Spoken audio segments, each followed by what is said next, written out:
How do you like to learn? How do you like to be taught? Does that maybe have a connection to the way you were raised and how you like to be with other people? Let's talk about how learning and teaching styles are influenced by the culture in which we operate, in which we live and engage. So there's not just one way of acquiring new knowledge. Let's find out what the best way might be now.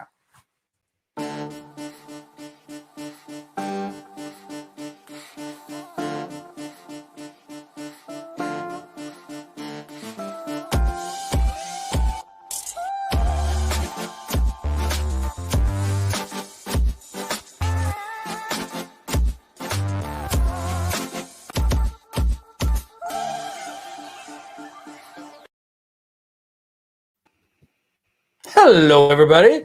Two Chaps, Many Cultures, episode 188, the #1 show on the internet, where we talk about the business of culture and the culture of business.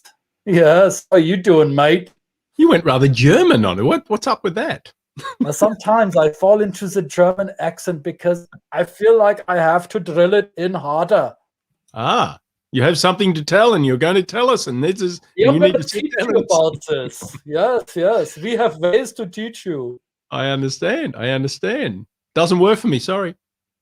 Yeah, why not? Don't you accept my authority, my superiority in terms of knowledge? You should accept it from me. Please, dude, get over yourself. All right, good. Well, this is a great, fascinating topic, and this is why we're kind of building on yesterday's, building a little bit on yesterday's in kind of reference and segueing into this to go a little bit deeper and think about when you actually do have people in your zone, right? You've got them captured. You've got to you're teaching them. You corralled them. You've convinced them. Close the doors. Absolutely. You've established, they've told you what they want to learn, but now you're going to teach them. And this is a relevant thing. And I think I always tell a story about this fascinating thing because culture is obviously, we talk about this driven by the nurture and nature aspects of culture when you're growing up and how your upbringing forms the way you might learn. And I always tell this experience with my daughter and coming home, proudly being presented with a sheet that she is going to be judged on the presentation, and 20% of the teacher had put on this form, 20% of the mark will go towards the confidence and the way that they present themselves and the volume of their voice and the way that they conduct and interact with people and even with direct eyesight. And I kind of then reached out to the teacher and said, well, understanding that this is a very diverse kind of student body, just be concerned, be cognizant that possibly you're working with students where they're not really brought up to use that confidence or display their confidence when they're teaching. One fifth of the grade was based on delivery, confidence, posture. That's right. Okay. So you can see that even the smartest person in the room, if they're not confident from a cultural point of view, if they're not being predisposed or being encouraged to show that confidence, they're being more kind of like low key and low volume and perhaps not looking at people in the eye, then perhaps they might get a more negative mark than somebody who doesn't, and I'm using this in the kids' terms, but somebody who doesn't know what they're talking about, but perhaps boldly says it anyway, right? And so it's an interesting, even though it's only 20% of the mark, but that can go a long way. So being cognizant, that's a significant portion. So this was a school in the US, right? It's a school, it's my daughter's school. So it was just for me, it was not telling the teacher what to do. I could never be, to that standard, but I'm just saying, just understand, be cognizant of that and maybe keep that in mind, that even though 20% of the mark, just understanding that a child from a certain culture may not have been encouraged to present themselves in that way, but they still have the wonderful knowledge. Yeah. In your upbringing, in the school that you went to in Australia, was the confidence level part of the grade? Was that part of your learning and teaching that you experienced? I don't remember it being that way. No, not explicitly, but we were always, it was always very interactive. Right. So it kind of, it lent itself to the confidence of, you know, no, really you were encouraged to put your ideas out there, and it was a more collaborative, open source type of environment. That's my memory of it anyway. Yeah. Okay. See, when you talk about these 20% or the 1/5 of the grade, I was immediately going back to my memory of high school and presenting in front of a classroom. And maybe the confidence level would have been part of the grade that I received, but it was never mentioned by the teacher that this would be a part of his assessment or her assessment. So the boldly saying it and maybe saying it incorrectly would not give you credit with a German teacher, right? So factual accuracy would be more important than delivery, right? I only learned this, the delivery portion, when I became an exchange student and going to high school in the United States. The first thing I noticed, I mean, I could have been prepared for this. I could have known this because I watched movies and TV shows in Germany as a teenager where you would see US classrooms. You would see the high school movies and TV shows that depict US high school life.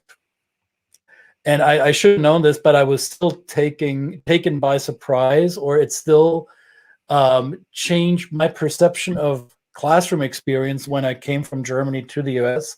In Germany, in the classroom, you share tables with other students.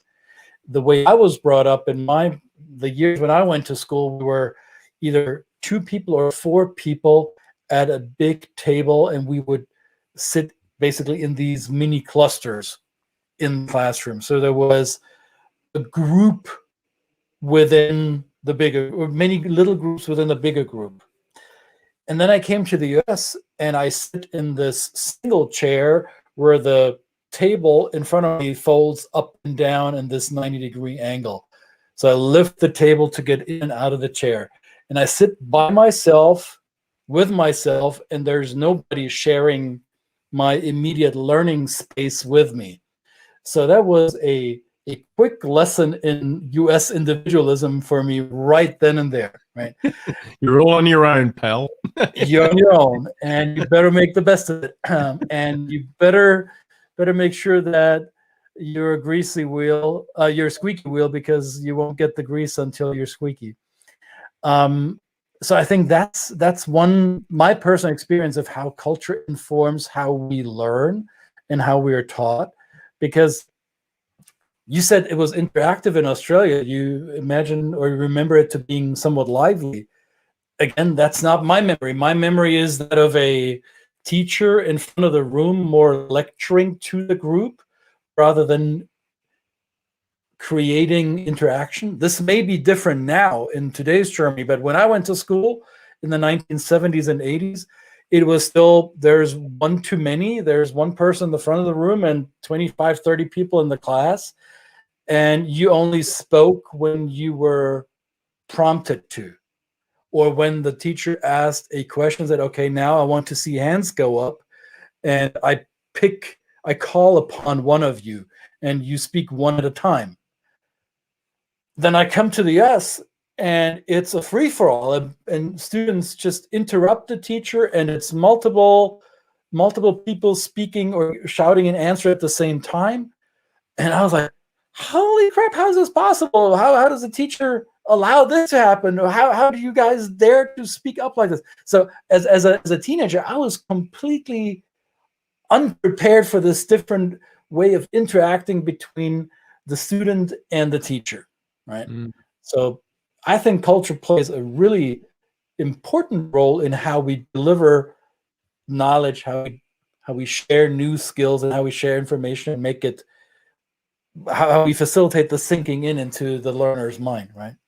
Yeah, absolutely. And so it's vitally important, just as we discovered yesterday, that establishing what the perception or what the openness or the process most people like to learn through is important in preparing for any workshop, especially when it's a diverse group of people. You know, so that's just fundamental, and because it is and then not being able to identify that, or being armed with that information ahead of time, is so fundamental to your success. It can make or break a workshop. It can make or break a training activity. It can make or break any interaction that you have to build credibility with an audience. Maybe calling it out, maybe actually calling it out is not calling it out, but explicitly. Calling it in, but explicitly making that a part of the first part of any workshop you do. I think it's kind of made it clear for me in the last few weeks where I've been going through this course, is that you really need to kind of build this in and affirm it for everybody, to say that I want to serve you in the best way I possibly can. So culturally, and then you can use that as an example, because this takes away the personal aspect of it. You're not being threatening to a person and saying your way is not the right way. This is the way you should learn. Therefore, I'm going to teach it in this way. It is that you obviously come with your own influences from your background and your culture, and I want to be able to teach to that style. Now, then it is incumbent upon us as facilitators to be able to build the skills to serve those people in those different ways, unless we just want to be very siloed and only serve a certain part of the population, which of course goes against what we really practice anyway. Yeah. So how have you adjusted your workshop delivery when you work with groups? How have you called it out, or how have you addressed it when you recognize that there are members from different parts of the world in your group? How did you adjust to the different styles? Well, I think by doing that, and I think I've actually done not a very good job of it in the past, but it's really now, I would say, and I would encourage anybody that's watching this to say, give us some advice on this. But now I would say it really is an affirming thing to embrace the idea that culture is the grease, okay, you use that analogy, that we all kind of operate through. And so if you've got a diverse group of people, you actually use that as an advantage. You say, if you're comfortable, if this is something you're comfortable with, can we do an experiment or a demonstration where I can show the rest of the people in the room that from your cultural lens, you like to learn and you like to express yourself in this particular way. And I've done it in one particular case. I did it kind of intuitively because I thought it might, and I obviously got permission of the person to do it. In this case, a young Chinese professional. And it did make her very uncomfortable, but she did say afterwards, she said it was a lot of fun, but it was a very good demonstration, and it kind of came out. It could have gone wrong. I think when I look back at it, I think, wow, that could have really gone off the rails. But it was but it was a bold thing that I kind of, she trusted me and I trusted her, but it was very insightful for the rest of the group, because they were obviously with the Chinese cohort, they knew that now, so really when I'm interacting with my Chinese colleagues, I shouldn't use my particular style, or maybe I should adapt my style to a certain degree. Right. And that will actually make for a better interaction and a better collaboration. Yeah. And so it was a great demonstration, but I don't know whether I'd be able to recreate it unless I really intentionally made a process. I don't want to do it on the fly next time, put it that way. Yeah, I think getting the person's permission is one good prerequisite for this. What I've done on the fly, so to say, is when I recognize that there are people from different corners of the world in the room, I called it into the group and said, hey, so I would expect you to participate actively, and I'm not sure if that, let's say there's an Asian participant or a participant from an Asian country, and said, would that be acceptable for you? Would you be willing to partake in this, or would you feel like this is not your time and your place to make yourself heard and known? So I would address it that way in a more questioning style, and give them an opportunity to say yes or no. I had once, I did a training in Germany a couple of years ago during Ramadan. We're right now in the month of Ramadan, and we had the training in the month of Ramadan. It was a bloody hot summer day with window paneling on one side of the room. It was warm. There's air conditioning was fighting the room temperature, unsuccessfully so. And there were snacks out, and there was water out, and we went around the room, did the introductory round, and the one gentleman was from, I don't remember, Syria, Jordan, from a predominantly Muslim country. And I asked him, are you observing any form of faith? And he said, yes, I am a Muslim. And I said, well, are you then observing or following the Ramadan traditions? He said, yes, I do. So what does that mean for us during this training program? Do you need more breaks? Should we remove the snacks? How can I help you be present and not be led into food and drink temptation, or how do we not make this harder for you? And it was interesting because it felt like the program participant was very happy to see that level of inclusivity in the room. And also it was interesting that more than half of the room had no idea that their colleague was observing Ramadan traditions. They would have never thought to ask this question. Right? So I think it behooves us as facilitators to do our homework on what type of learning styles, presentation styles, teaching styles might be appropriate for the room that we're working with. Yeah. I think in my case, what I would change is I probably wouldn't ask for that permission publicly, which I kind of put that young lady on the spot when I said, you know, I want to ask you permission. But even that can expose a sense that, you know, perhaps there is a tendency for them just not to say no, because at the moment I'm the facilitator and I'm in charge of, you know, effectively of the room. So whether, you know, maybe she was just felt obligated to say yes, whether she felt, you know, yes was the right answer anyway.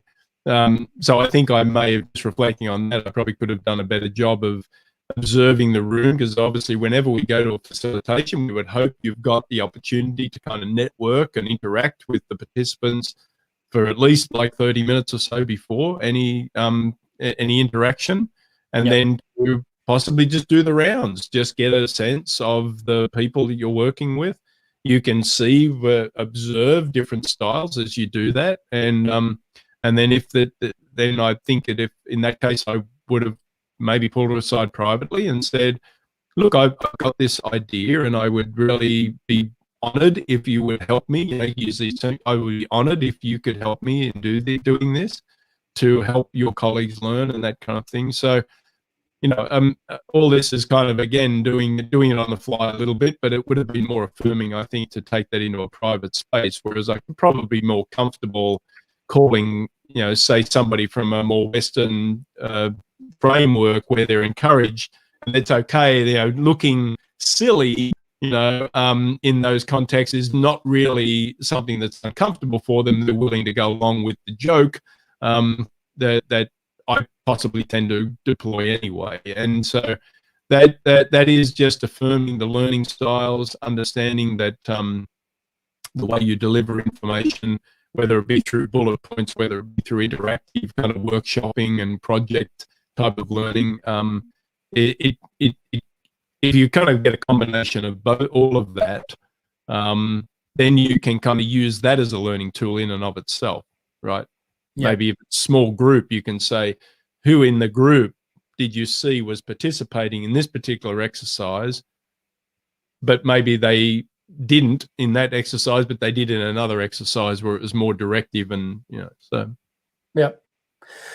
And this is where cultural assessment might be quite helpful as a even as a grounding tool for those of you who are delivering a program to a multicultural audience. If you can get a gauge on what your program participants, how they rank in terms of hierarchy or egalitarianism, that will give you, for instance, an indicator of how much authority will be expected of you as the facilitator, how lecturing or how participatory are you entering the room, depending on hierarchy or egalitarianism level. Direct or indirect communication, how direct can you be, or how more quote unquote diplomatic will you have to be in delivering information. The dimensional comparisons that you can glean from an assessment like this will help you prepare to be a more in-tuned facilitator and teacher, right? So if that's possible before you enter the room, great. Sometimes you don't have that luxury. Sometimes you're thrown into a room not knowing who your audience is. So the wider your bandwidth, your delivery bandwidth is, the better you'll be able to serve your audience, right? Yeah, and asking, there was a great exercise that someone mentioned yesterday, and I kind of guess, and it made me recall one of our previous guests, 𝙏𝙬𝙤 𝘾𝙝𝙗, who has kind of identified that we want to kind of think outside, maybe a wider spectrum outside of the general cultural dimensions, and it's an exercise where people just say, it's called I am, but it's basically going around the room and having everybody, you're prompting them, and you say, tell me who you are. And they say, well, I am. And they do things like, I am an engineer.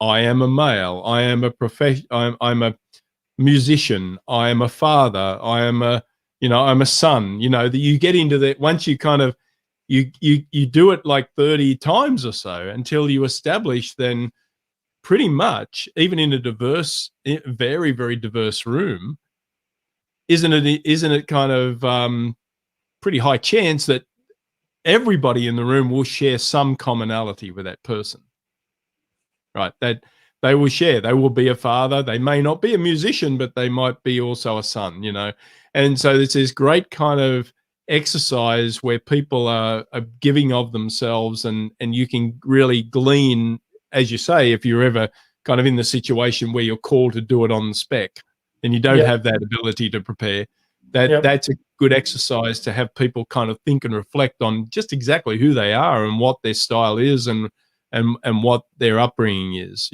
And yeah, so I thought that was a great. I think I'm going to use that one. It's a good one. I want to explore it more. I'll steal that.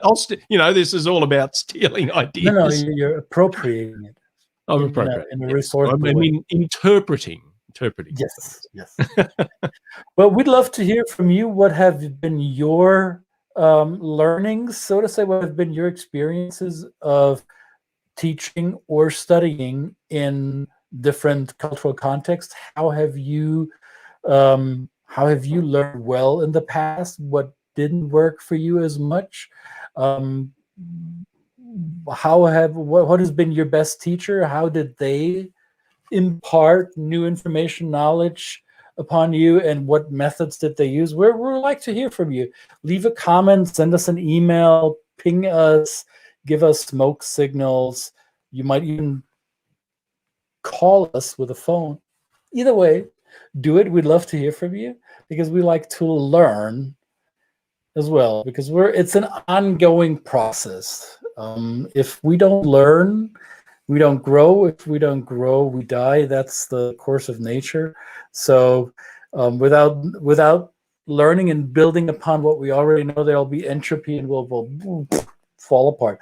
So with that being said, I expect you to get in touch with us so we can learn better. Absolutely. Let's do it. Thanks, guys. Sorry, another episode. I had to get back to this. To it. Couldn't help yourself. Absolutely. Tomorrow we have a wonderful guest, by the way. We have a very important guest. Please, you have to join this. Episode 189, it will be with a wonderful guest that we guarantee you will just sit in awe. It's not to overbuild the guy, but I mean, he's pretty. You might he's a pretty like cool him. dude. Pretty cool You dude. really might find him cool. Unlike us. So, thank you, everybody. Two Chaps, Many Cultures, the #1 show on the business of culture and the culture of business. We are out. We will see you tomorrow. Bye, man.